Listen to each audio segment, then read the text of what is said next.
You said this place was steps from the water. We just haven't found the steps yet. How much did we save? Enough. Enough to get lost? Or you could book a stay with Hilton. Welcome to your oceanfront room, just steps from the water. The Hilton sale is on now. Book on Hilton.com or the Hilton app and save up to 20% to get the stay you expected. When you want savings, not surprises, it matters where you stay. Hilton, for the stay. Some things are impossible to miss, like an elephant in the room, or a bull in a china shop, or this season's amazing offers, brought to you by PayPal. Discover offers from hundreds of brands like Viator, Allbirds, and Tory Burch right in the PayPal app. Save an offer before you check out with PayPal and earn unlimited rewards. Download the PayPal app to get started. Terms and exclusions apply. See paypal.com/rewards terms. LinkedIn is pretty amazing at helping you grow your small business. We cannot stop your new clients from emailing you at 3 a.m. We can help you sell, market, and hire in one place. We cannot help you be in 3 places at once. And while we can't help you organize your calendar, LinkedIn can help you land more clients so you have a calendar to organize. Grow your small business on LinkedIn. Learn more at linkedin.com/smallbusiness.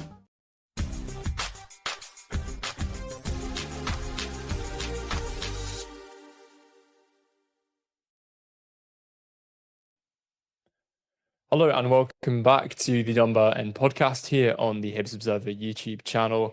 I'm Jack Harris. I'm joined as ever by Hibs Observer editor Patrick McPartlin. Patrick, before we kick off with what I'm sure will be an entertaining and all-inclusive season review of all things Hibernian, we are doing a little cup final anniversary series at the minute. Do you want to sort of talk the watchers, the listeners through that? Yeah, so this is really just a chance to look back on probably the greatest day in Hibernian history, certainly for most of us in living memory. 10 years since Hibs won the Scottish Cup at Hampden, 21st of May 2016. So all week we are running a number of series, interviews with those involved in the day itself, just a chance to look back at the day of the final itself, the day afterwards, and the celebrations, and maybe the lead up to the game itself. And just, I suppose, a chance to hear, some of those stories that haven't been told yet, just a chance to ask about things that somehow haven't been asked in the decades since. So I think plenty in there for everyone. We've spoken to John Doolan, assistant manager at the time. We've spoken to Darren McGregor about it as well, played the 90 minutes and of course scored in the run to the final. And we have, I think you've spoken to Kevin Thompson as well. We have something from him later this week. And just quite a lot still to come, I think. We're only about halfway through the week, so hopefully something in there for everyone, but just a chance to kind of forget what has been a bit of an underwhelming season this year and just look back on a time when things were decidedly a bit more enjoyable for Hibs fans. But I think plenty in there and hopefully something for everyone. Yeah, I think we've got something diarised for everything up until Sunday, don't we? So we do. We still got that £12 for 12 months subscription offer on. So do make sure you have a look at that, and lots of content to come this week. And as Patrick said, sort of reminiscing on the good times almost after, I don't know. Well, I guess we start with the elephant in the room. How do you sum up the 2025-26 Hibernian FC season? In one word? I'm sure you'll give me more than a word. There are lots of words. Okay, in one word, underwhelming. Okay. I've used that word before this season, and I think it's not really gone away. And I think it's, you look at last season, you look at the third place finish, you look at the 17-game unbeaten run, and obviously that raises expectations. And I think at the start of this season, some of the European games were obviously, kind of electric atmospheres at Easter Road. Very good away win in Belgrade, and then obviously falling just short in Warsaw. And I think it's almost as if mentally the team never really recovered from that. It's obviously a horrible way to go out of Europe, to be within minutes at the most. Was it the 87th minute? I feel like it was later than that. It certainly felt later than that at the time. But I think to not only have the, with Aberdeen winning the Scottish Cup and then kind of meaning Hibs missed out on guaranteed league phase European football. So you've got one kick in the teeth, and then to get another kick in the teeth when Michelin score so late on in the Europa League qualifier, so then drop down into the Conference League to beat Partizan Belgrade, and then to kind of go toe-to-toe with Legia Warsaw. and to be so close to kind of progressing to the league phase, and then just to be undone by something that would sort of keep coming back as a recurring issue throughout the season. Those late goals probably felt sort of even more kind of damaging. Like the effects, sort of almost the sort of long lasting effects, if you like, had more of an effect than it was at the time. When you look at the season that Legia had as well, I mean, they were kind of scrapping around the wrong end of the table. I think, haven't checked the Polish top flight stats recently, but it just sort of felt a bit like a missed opportunity. And I feel like the season as a whole has felt a bit like a missed opportunity when you look at Celtic and Rangers, the problems they had, and obviously the season that Hearts had, that does sort of put everything in a different context. But it's felt a little bit like there was an opportunity there for Hibs, and rarely are they going to have a better chance to take advantage of it, and they just simply didn't. Yeah, I think, well, I mean, you gave the one-word summary. I think that would probably be, if I could have 2 words, I'd say missed opportunities. But I think the one word is opportunity. I think from particularly that game in Poland, you do sort of look at that, I think it's like sort of 10 or 15-minute spell that even could have gone on with, I think Martin Boyle was the one who had the potential for a 4th goal, that sort of one from range that went back off the crossbar. You look at that sort of 15-minute spell and think that if that was a microcosm for what the season could have been, then we could be sitting here with far bigger smiles on our faces and far more. I don't think I have any smile on my face, actually. So no, your face was a picture before we started recording. But I think it would have been a very different story had that sort of gone on. And maybe expectations, another one, because I think those European games did sort of lay the groundwork for what the season could have been. And I guess just that there haven't been all that many moments throughout the league, definitely not in the Cups, where you've seen Hibs come close to that level and sort of be able to display, I mean, not even over 90 minutes, but be able to display a sort of performance that looked like that. I mean, the one that comes to mind is the Edinburgh Derby, the 3-2 win at Easter Road. But even then, you sort of look at what happens afterwards. We've spoken a lot about statement wins and the sort of lack thereof. Yeah. Maybe Celtic Park and Ibrox, but what do you put that down to? What do you put that sort of, why have we not seen that Hibs team come back? I think I said about the way the European campaign ended just being such a psychological blow that I think just not in the sort of literal sense, but I think a lot of the players were left completely shattered by that because of what they put into it and the fact that when you look at it, I mean, Midtjylland, Partizan Belgrade, Legia Warsaw, teams with probably much more storied European history in recent seasons compared to Hibs. Maybe not so much in history, but it's the here and now that counts. And I think to go as close as they did against Midtjylland, and especially when you consider, how well they ended up doing, I suppose. Did they finish first or second in the eventual European Europa League table? Can't remember. Wasn't interested. Hibs weren't in it, so I wasn't paying attention. Fair enough. But I think, considering like how well they've been doing in Denmark on the domestic front, how well they had some, really good results away to Premier League teams, and you think that's, that was a decent performance. They were very close to getting a result to the extent that, Midtjylland were even throwing on their sort of penalty expert goalkeeper and in the sort of last knockings of extra time, and then it's a ludicrous overhead kick goal.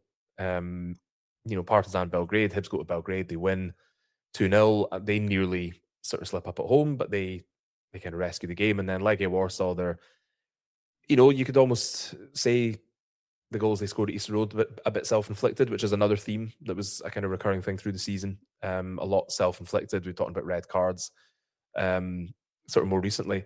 And then I suppose just the manner of the way the game played out in Poland was just, I think, to go a goal behind and then realize you've got a mountain to climb and then somehow get to the top of that mountain really easily and then just try to hold on, and then the way it sort of like falls apart. And it's, when you consider how well Legia Warsaw did last season, it's maybe not surprising. When you look at their domestic season this year, it again feels like that missed opportunity. But I think just the effort that the players put in, like the psychological effort and the physical effort, I feel like some players almost haven't been the same since. And that's not to say that they haven't, played well or they haven't had some games where they've been standouts. But I just think collectively, it just must have been such a body blow. Like I can't, really begin to imagine like what that would have felt like.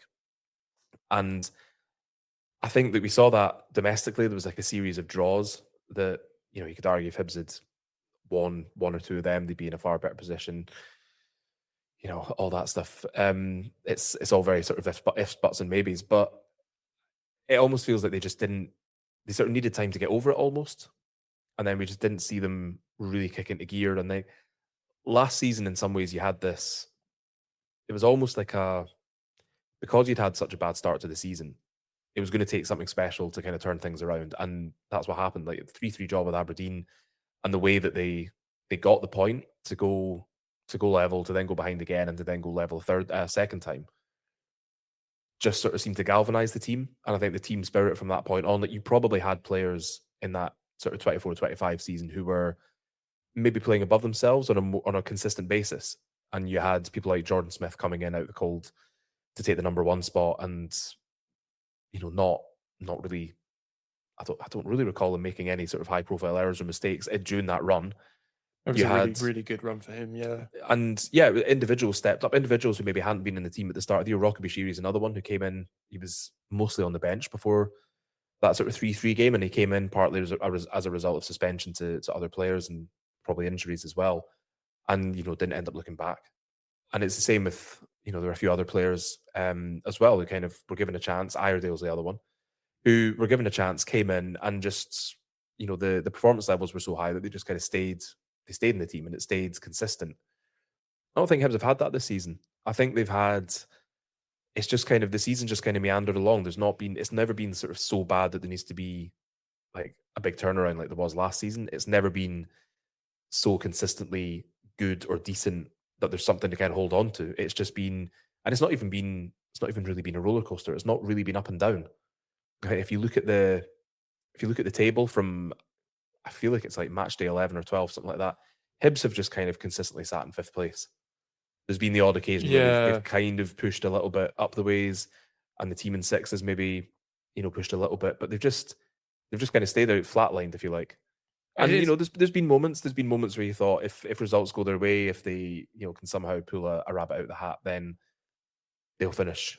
For example, if they'd beaten Motherwell, they would have finished fourth, and then you're saying, you know what, backing up a third place finish with a fourth place finish against the odds is probably a decent return, and you're getting consecutive European qualifications, first time since I think Eddie Turnbull that would be managed by a Hibs team and by a Hibs manager, and then the season looks a lot different.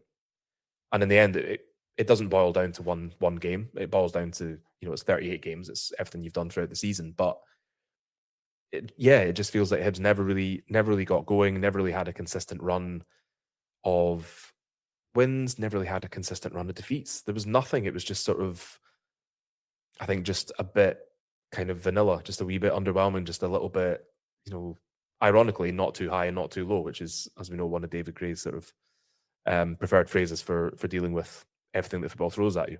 Yeah, it did feel very different to 2024-25 in comparison. Like, you've got those real sort of low lows at the start, fighting off relegation, thinking like, is this going to be an absolute disaster season? And then the highs of the 17 unbeaten game run, obviously all the statement wins within that as well, beating Celtic, beating Rangers at Ibrox, beating Hearts at home, beating Hearts at Tynecastle, all of these sort of things to shout and celebrate about. And yeah, it wasn't even that bad a start to the league season. I mean, you've got to think, you look back at that, was it Kilmarnock at Easter Road, the 2-2 draw towards the start? Yeah.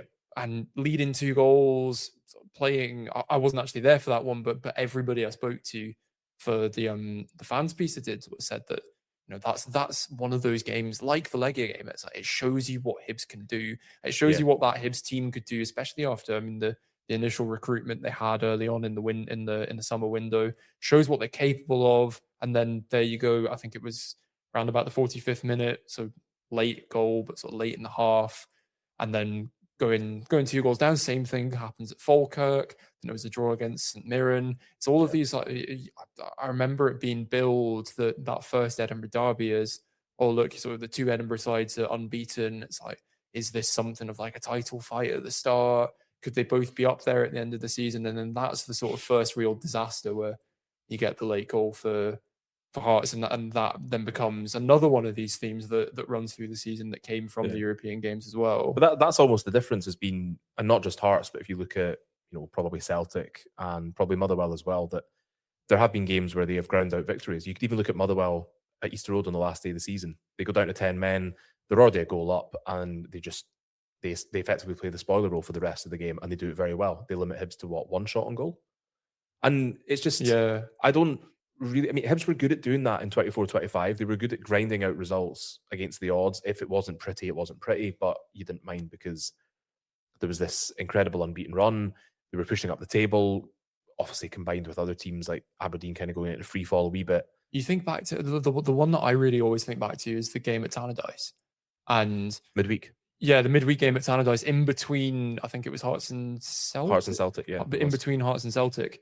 And it just, it's maybe Dundee United again this season, but it feels different. That's what Ante Schutter gets that late goal from a set piece, I want to say. Gets it from the cross, Nicky Cadman cross from the set piece, I think. Might have been from open play, I can't remember.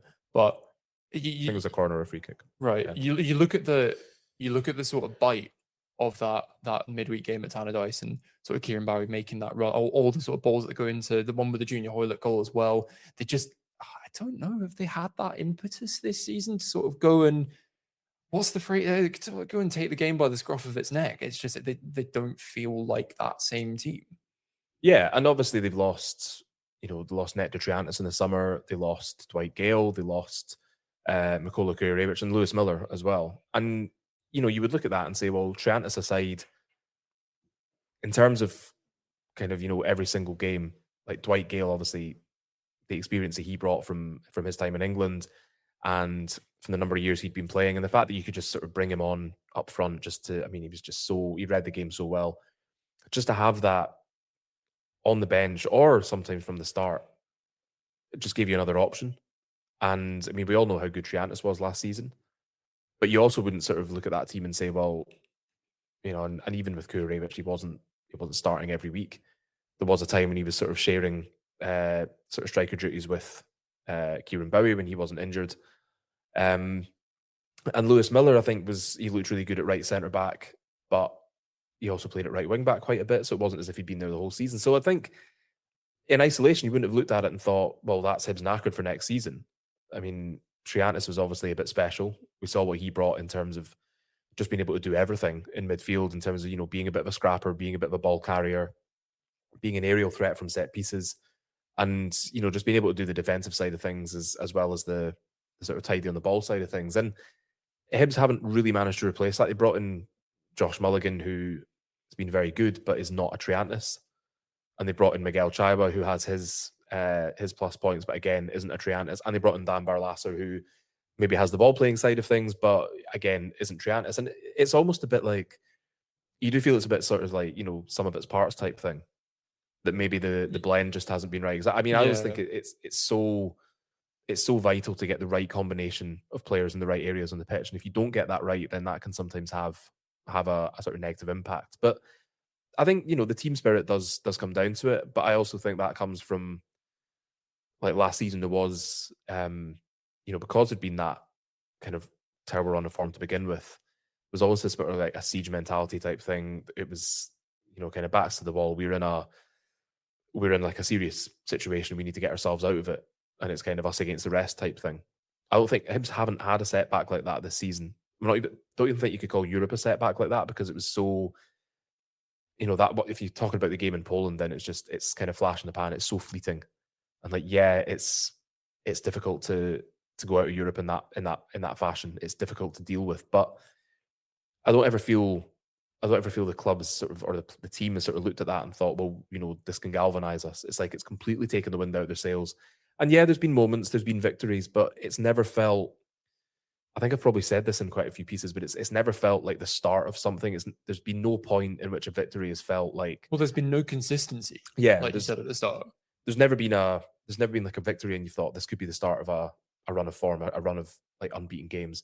And there's been times where you look at the stats, Hibs have maybe lost 1 in 7, but at the same time, you look at it and they've only actually won 2 of 7. Like others have been draws, and it's just, when you're sort of almost having to massage the statistics like that, it gets a little bit, you think, well, this is the problem, that there hasn't been that sustained run where things have been going really well. And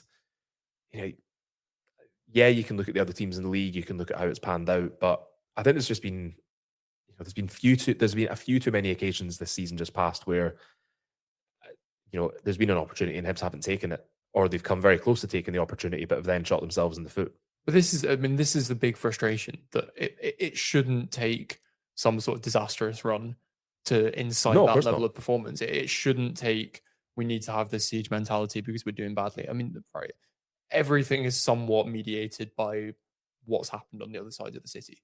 But I mean, Hearts have that siege mentality because they're at the top of the table, and they wanted to stay there. Well, obviously not anymore, but they wanted to stay there, and that was what was driving that. That was what was driving that procession of late winners. That was what was driving that procession of sort of kind of gritty, churning out 1-0 wins. Yeah, you shouldn't have to be in a relegation battle to find, with the quality that Hibs have. And we've been having this conversation about like, to what extent do you accept the sort of the 6 out of 10, the 5 out of 10? What, I mean, mediocrity was the word that was flying around upstairs, but a lot of the times it has been. A lot of times it just has been quite flat. Yeah, but this has felt like a bit of an issue with Hibs in general for quite some time, and I'm talking about going back several years. I mean, Neil Lennon, when he was manager, said he wanted to stop people from thinking of Hibs as having this sort of boy band thing about them. Can't remember the exact phrase, but it was basically, he felt like Hibs were not hard to beat, that there was a little bit of a sort of soft centre to them. And if you think back to, take the victory at Celtic Park, Hibs make a bit of history. They've not won there in over 15 years. They finally managed to do it, and they've got a really big opportunity. They go to Dundee the next week. They go in front, they go behind, they go back in front, and they concede a late goal, and it's a 3-3 draw. And in the end, nobody's really talking about the Celtic game because Hibs haven't been able to follow up with a good result. And so that's been a problem for quite some time.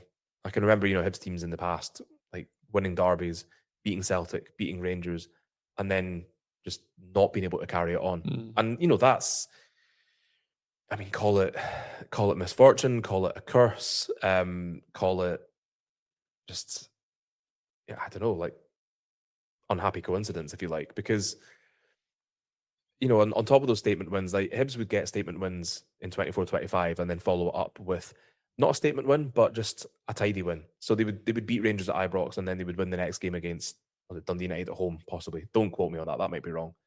But you sort of, last season, you felt that if Hibs had a big win like that, then they would follow it up. More often than not, they would follow it up. And this season, not so much. I think, and that, it just goes back to what I was saying, like, you never really felt that they were teetering on the edge of greatness. It was just like, well, that was a good victory, but I'm not sure I've got too much faith that they're going to follow it up with another victory. And, maybe that's down to the change in personnel. Maybe it's down to the other teams, like I was saying. Maybe it just comes down to, the circumstances last season. It was just a kind of perfect storm, really, when, you go on this unbeaten run, everything's falling into place, you're getting the rub of the green. I don't think Hibs had an awful lot of good luck this year. I think you'll find a lot of the time, if you're doing the right things, you make your own luck, you will get the rub of the green because you're actually trying to make things happen. You don't get the rub of the green if you're just kind of sitting there waiting for it to kind of take effect. And I think that's maybe been part of the problem. And I think there's been, a few too many performances, like the Motherwell game on the last day of the season, the 0-0 draw with Livingston, where it's just sort of felt a little bit, it's just felt a little bit nothing. And I don't know what that is. I don't know whether it's just, the combination of players, whether it's just, teams sussing out how Hibs are playing, whether it's a combination. I don't know. But I just feel there's been a few too many times where, like, ironically, last season we were saying the same things when we were doing our post-match reaction videos to the defeats early in the season. And this season we were kind of saying the same things after games where it was like, well, they were good for spells, or they were good for that sort of 20-minute period in the first half, but then it just kind of fizzled out a wee bit. And there were a few too many times where, I mean, the Kilmarnock game at home, 3-0 is a good example. You thought, the way Hibs started that game, you thought this could be a cricket score. And there were other games as well where you thought, well, if Hibs keep this up. And they never kept it up.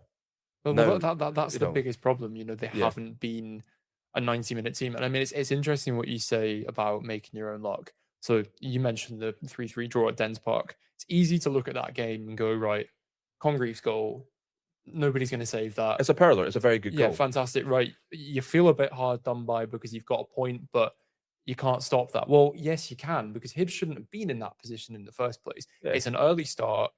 Hibs let Dundee come back to go 2-1. Dundee were really good. I don't want to take credit away from them. But if you don't mark the opposition's 6'3" centre half, or however tall Luke Graham is, then he's going to get a chance from a set piece. And if he's right in front of the goal, which he was, then there's a fairly good chance he's going to score it. So it comes down to the basics. If you're not doing the basics right, then you're not going to have a lot of luck on your side. I think that you can give a lot of praise to the fact that Hibs took a 2-1 and then clawed their way back to get to 3-2. Yeah, 100%. I think that's something we've not seen enough of this season. I think the 3-2 game against Dundee United at Easter Road, obviously you get a bit of that as well. You get situations where Hibs are pegged back. I think about when the games against Rangers sort of come to mind. There's the St Mirren away game where they have a couple of offside goals and then sort of Hibs go, right, warning sign, right, we've been given our warning, we're actually going to go and take this game now. But that shouldn't be the case. Like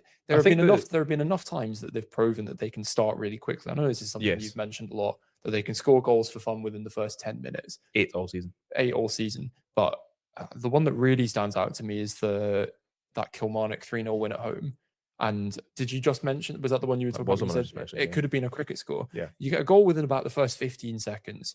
You have another goal within 10 minutes. Kind of the same at Falkirk as well with Josh Campbell. You get like, I don't know. I mean, you don't want to say like Hibs should be winning sort of 5 or 6-0 every week, but they you want them to do that. But what you don't want them to do is go 20 minutes in, 2-0 up, switch off. And then it just becomes so sort of placid, and it lets teams, thankfully, against Kilmarnock, they didn't come back into the game, but they easily could have done, as they had done at the start of the season. It didn't always feel secure at the Falkirk Stadium in the split. True. It's like you can't let teams sort of come back in and get these results and then be the team that grinds it out when you've done all the hard work at the start. But it is also worth pointing out that I think that Dundee United game, that 3-2 game, I think is potentially the only time this season that Hibs were behind and came back to win. I was trying to think of another one as I was talking, and that for me sort of that speaks volumes. It speaks volumes to the mentality. It speaks volumes to how Hibs play. It speaks volumes to how other teams play against Hibs.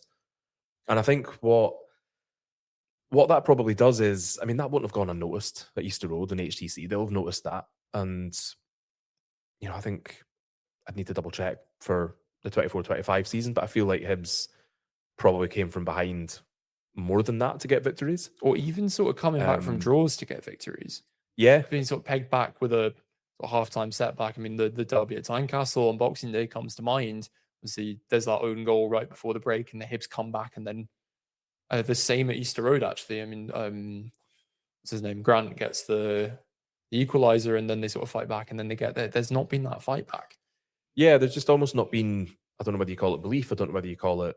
I don't know whether it does come down to luck or whether could be gumption. Good word. But I just think there's, it wouldn't have gone unnoticed that, Hibs have not been particularly good in the face of adversity this season. There's not really. I'm not really sure there's anything you could pick out and say, oh well, they were really struggling then and they sort of turned it around. There's been, games where they've started well and they've held on. There's been games where they've maybe come back to get a draw, but probably should be, getting a victory. But it's never quite felt like it's there.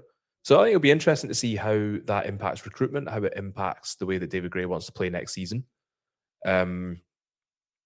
Because, that's, obviously depends on the outcome of the cup final on Saturday as well, whether Hibs are playing in Europe or whether they're playing in the League Cup group stages. But it's something that I don't feel was as prevalent in David Gray's first season in charge, and it's kind of crept in this season. And that sort of, that perceived lack of, I don't want to say lack of fight, because there have been games where the players do, they will put 100%, they will fight for results, and they just, again, it comes down to luck. They just haven't got there. They haven't got it over the line.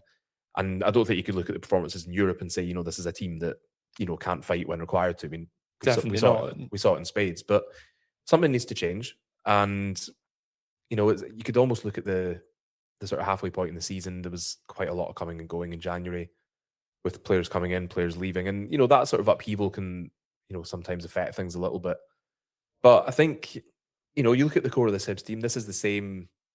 I mean, with 3-4 exceptions, it's the same squad that managed to finish third, that then didn't manage to, kind of underwhelmed this season. So you would sort of look at that and say, with the players who are leaving or likely to leave, and like loan players return at their parent clubs, you would like to think that Hibs are only kind of 3 or 4 signings away from being able to make a better fist of it next season, to have a season a bit more like, 24-25. Obviously, I think with what Hearts have done this season, that does change the landscape quite a bit, and Hibs have to adapt to that. They have to be smart in how they address that, and how they sort of aim to sort of go one better next season than they did this season. And I think, if you look at it from a managerial point of view, David Gray has a really good first season. He then has the difficult sort of second album season in the campaign that's just finished. And it sort of remains to be seen what the third season will hold. But I know there's been a lot of talk about David Gray's position. There's been a lot of talk about the style of football and what he's asking players to do, the results and everything, because it is a results business at the end of the day. But I think him and the sort of the club hierarchy, it's quite a big summer coming up, because they need to kind of build on what was positive from this season. Because I think when he came in at the start of last season, or the start of 24-25, it was about stability. But when you think about the managerial churn and the sort of huge sort of comings and goings recruitment wise, sort of twice a year in the transfer windows, Hibs needed stability. And I think he brought that. If anything, the third place finish in his first season in charge was unexpected, and that in itself creates problems, because then it's like, well, where do you go from here? And then you have this season where we're talking about it being a missed opportunity. We're talking about it being underwhelming. We know that the Gordons are back in the club. We know that they will spend money to try and take the club forward on and off the pitch. And players go to the World Cup, European football, all of that could help from a financial point of view. But I think with what Hearts have done this season, that does change things. And Hibs have to kind of be alert to be prepared to do things differently, to try and ensure that next season is not another kind of missed opportunity. And obviously it depends. Are Motherwell going to have the same season next season as they did this season? Or Hearts? I think you've also got to look at what St Mirren have done and what Dunfermline Athletic have done so far. That from what I know about Hibs, and I'm relatively new to this, but so the conversation that you hear behind the scenes is always that this is a club for whom top 6 is the bare minimum, and the desire is there to go and bring silverware back to Easter Road. Now, you look at the 2 opportunities that Hibs really had, and you could argue it was 3. You could argue that they should have been at least sort of more in the fight with Celtic, Rangers and Hearts in terms of the league, but 2 clear opportunities to bring silverware back. And I think St Mirren winning the League Cup definitely compounds that. You think the fact that Hibs lost, and not only lost, but lost 2-0 to Russell Martin's Rangers when they were in a really sort of difficult position at the start of the season. And there was all the talk around that. There was all the talk, obviously, about the sort of the Loch Lomond stuff and all the stuff on social media. I think David Gray probably said, I don't want to quote because I don't know, but I probably said, we're just going to focus on ourselves. We have to get our job done. There's a lot of talk about, sort of Hibs need to go and win this game, but then they go out and just, it's that lack of fight. I mean, maybe in the sort of first 20, 30 minutes, I'm trying to watch the game back in my head, but I don't know why you'd want to do that. I don't know why I would want to do that either, but I seem to think it was probably the same as it's been all season. A sort of good start, then they go 2 goals down, I think even before half time, and just don't really show that fight at all. And the second half was over the game was over as a contest in the second half. Yeah. I think Hearts have definitely changed the goalposts. And I don't think it's enough to say, well, it is enough to say that, for Hibs, top 6 is the minimum, but there definitely needs to be that challenge further up. And I wonder, we've spoken about this before, but it's almost like they don't have that kind of nasty streak. That sort of, I don't know, you mentioned the hard hitters. I guess Triantis was quite good at that sort of thing. I mean, picked up a lot of bookings, but was somebody who was willing to have a bit of aggression.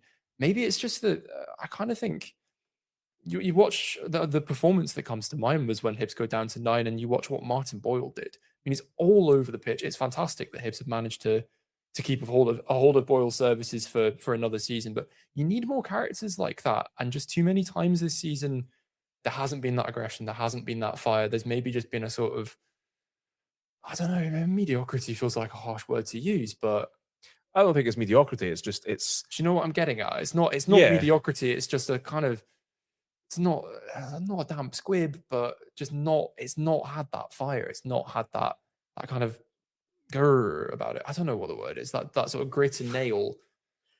yeah. I think I don't know. it's the club's approach to bringing in the right characters is an admirable one. I think it makes sense. I think you don't want a dressing room that's potentially going to be fractured because you've got characters in there who are detrimental to the overall kind of, to the team spirit, to the club, whatever. But yeah, I mean, you absolutely do need you do need a kind of nasty player in there, just not necessarily like nasty, but just a player who other teams probably love to hate. Yeah, And I players that you think- don't want the opposition to play against. It comes back Yeah. to, I mean, you were saying with Neil Lennon, it's like you don't want teams to come and have an easy ride at Easter Road. And I think sometimes this season, maybe they have done.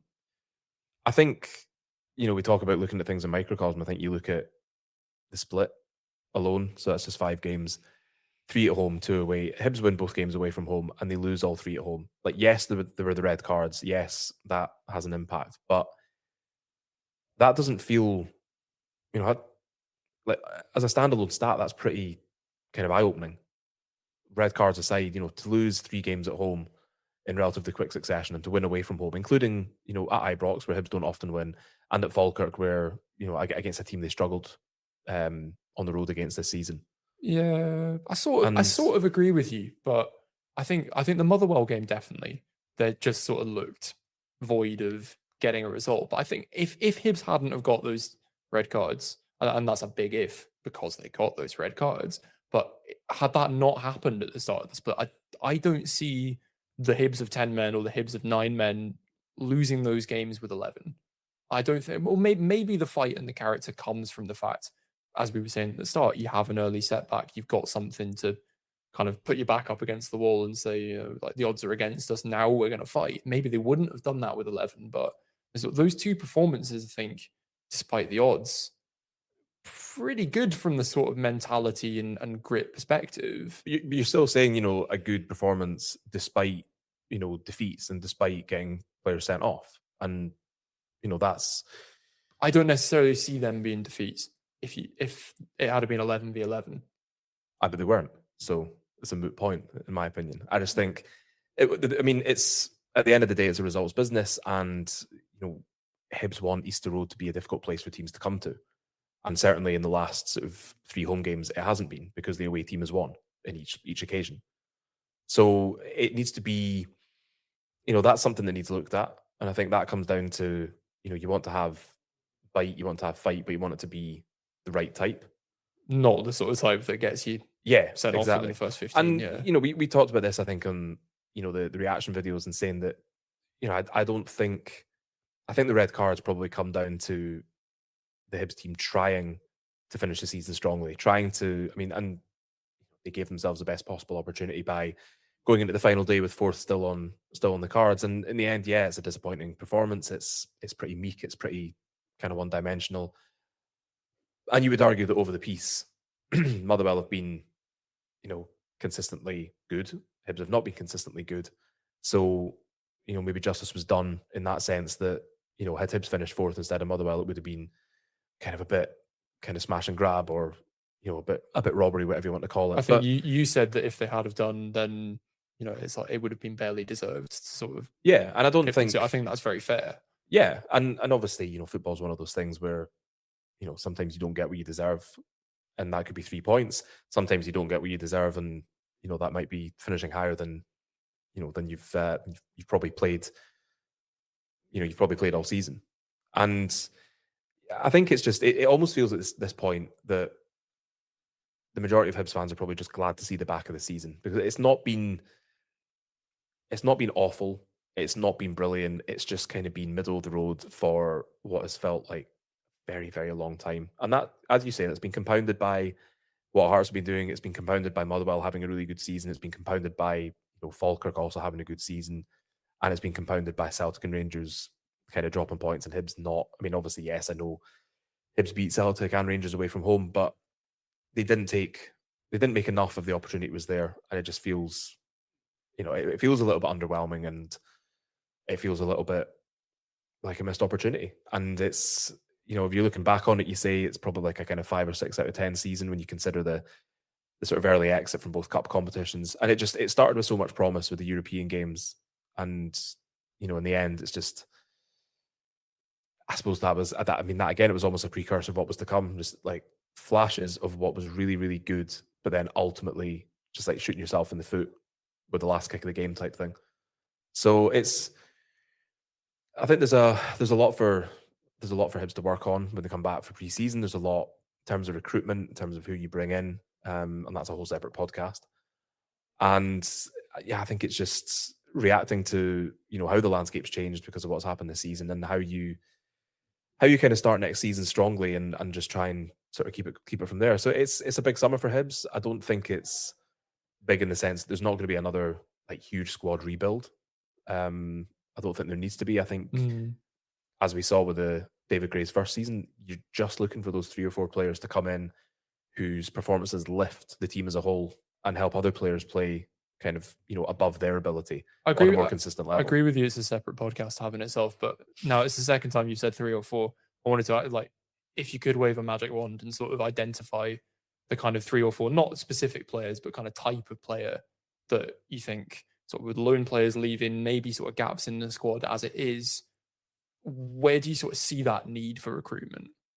Central midfield for a start. You need somebody. I mean, is that just with sort of Barlaser leaving, or would you want to sort of bring in somebody additional? It's the fact that, Hibs have got a lot of central midfielders on their books. They've got young players coming up. I would not be surprised to see Jacob McIntyre part of the first team squad next season. Alassane Mane is sort of so far out of the picture that it wouldn't be a great surprise, I think, if he was to move on in the summer. And I just feel they've never replaced Triantis, and the difficulty in that is that players who have everything that Triantis players who have everything that Triantis has are few and far between. But I still think you need somebody in there who just has, if you look at a starting midfield of Chaiwa, Mulligan, McGrath, that's not a bad start. But you need to have a squad that if one of them does get injured for 3 or 4 months, like Mulligan was, if one of them does sort of fall out of form, you need to have somebody who can then sort of come in and, is like for like. And I'm not sure Hibs had that this season. I think they also need something up front. If you look at the moment, you've got Ante Shuto, you've got Owen Elding, Martin Boyle, and Thibaut Clige is due to come back. I still think you still need a big sort of target man centre forward, somebody in the mould of sort of, a Kieran Bowie, a Mikola Kurevic. You can see that's what they were trying to do with Dane Scarlett, I think. And I think you just need like a big sort of traditional number 9 in there. Especially if David Gray is going to persist with playing a 3-5-2, then you need strikers who are going to complement each other. You need strikers who are capable of doing everything that you need strikers to do. You need the hold up play. You need that running in behind. You need, being able to play sort of anywhere across the front type thing. Well, it comes back to what we were saying about Dwight Gale. I mean, I remember asking David Gray about this at a press conference and sort of identifying the need to bring in not necessarily a player who is Dwight Gale or like Dwight Gale, but just somebody with that experience, that nous. I guess, I mean, like the likes of Owen Elding have been great. Obviously, it's still very young, and that's if you're old enough, then you're good enough. What's the phrase? If you're good enough, you're old enough. That's the one. It's just the other way around. I understand that, but it is also a lot of weight to put on somebody's shoulders. It is. I think Hibs were probably not expecting Elding to hit the ground running in the way that he did, and then almost make himself undroppable. But I think it probably boils down to finding the right combination of players in each area of the field, being able to bring someone in who's better than what was there before. And I think, because I think if you look at the 24-25 squad and you look at, like, Lewis Miller had his moments where he looked really good, and there were other games where, he maybe wasn't quite at it. Mikola Kurevic, strikers are kind of judged on goals. He didn't score an awful lot, but it was the way he brought others into the game and what he did to occupy defenders that created space. Triantis was a bit of a kind of special case because, he was just everything that you would want in a midfielder in one. And Dwight Gale, you had that experience and just that kind of, he'd been playing at a level that was above Hibs, and you could see that. And I feel like that's maybe a little bit what they tried to do with bringing in Grant Hanley, just having, somebody who's the right type of character, who's got that top level experience, who can, ideally sort of just feed that into the rest of the squad. But they just, Mulligan was a good pickup, McGrath was a good pickup, Chiwa was a good pickup, but it's just you can't sort of have 3 players to replace one, and that's almost kind of what they tried to do. Like I understand that you're not going to go out and find like Nectar Triantis Mark II, but you maybe have to think, instead of trying to find a combination of players who can then recreate what he brought to the team, do you change the way you play? Do you sort of alter it slightly? So, and I think we look at Jamie McGrath as well, and he's not really. I mean, Josh Campbell obviously came in when McGrath was suspended. He got the 2 goals against Falkirk. You almost kind of need another midfielder in there who isn't, who can kind of do what McGrath does, who can sort of do a bit of the sort of, the creativity, I think. But I mean, again, a lot of this, I think, depends on if there are bids for players, if players, leave, who stays, who goes, that sort of thing. But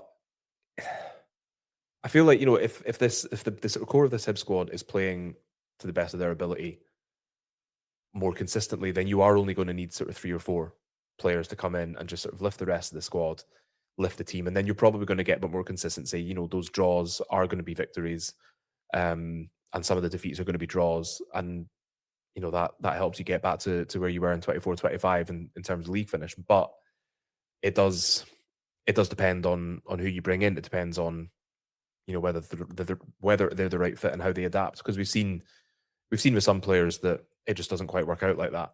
And you're never going to get every transfer right, but the aim is to try and get as many of them right as possible.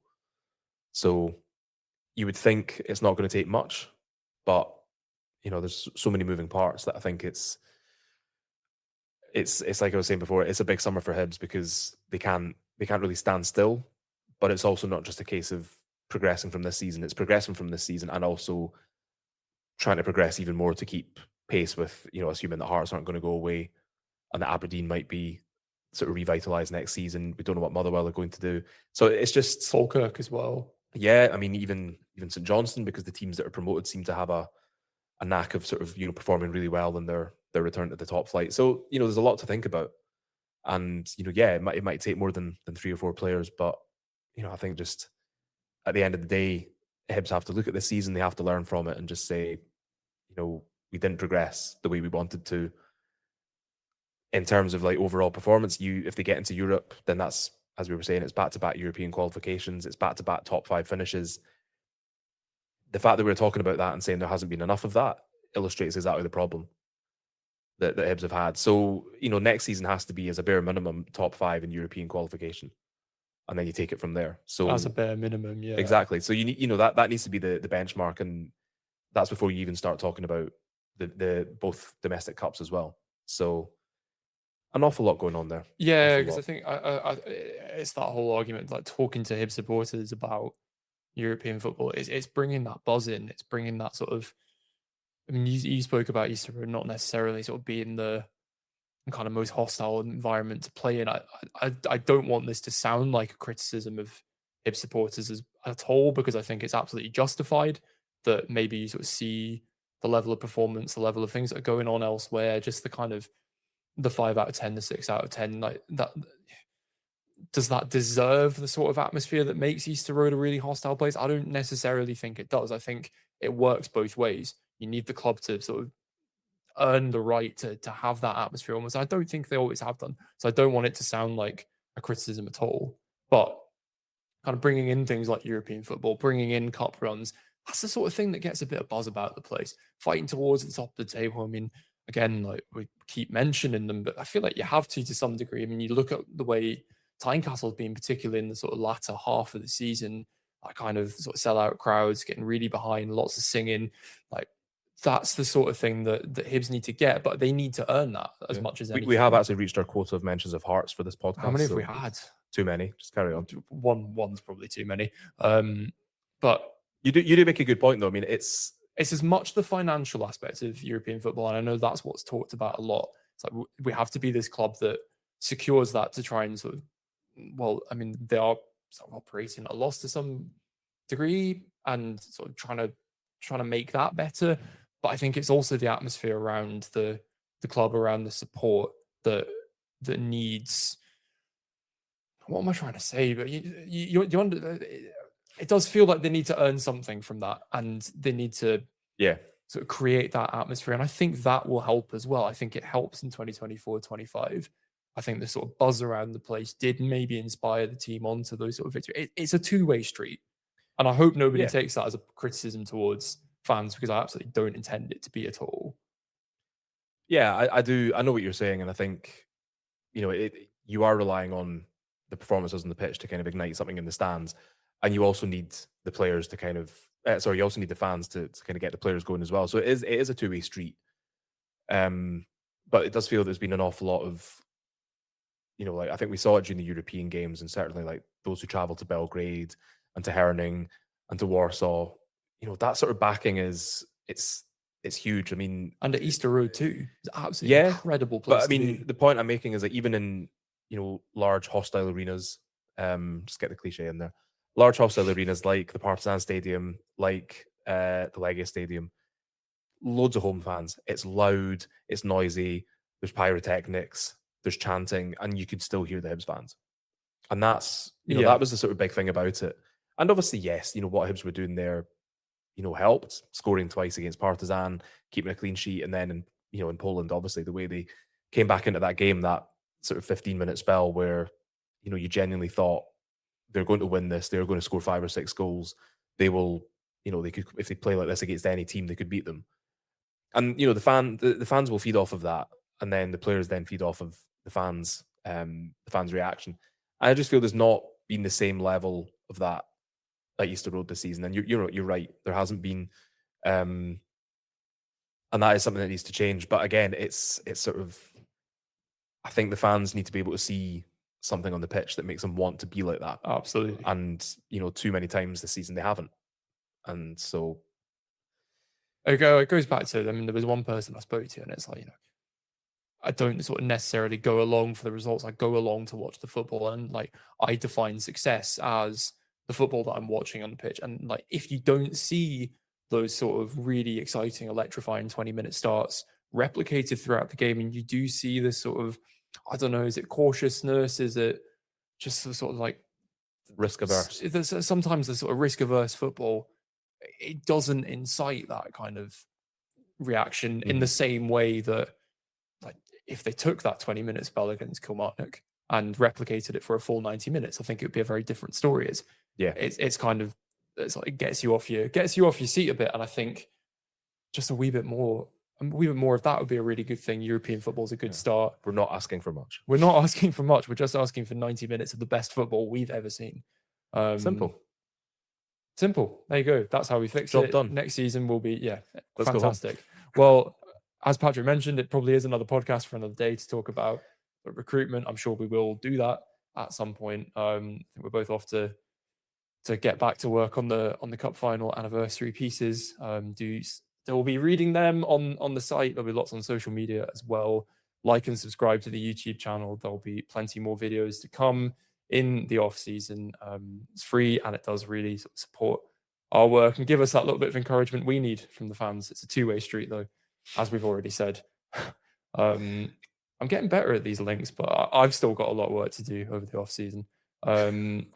So we will see you very soon. Thanks very much for your support. As always, take care and see you later.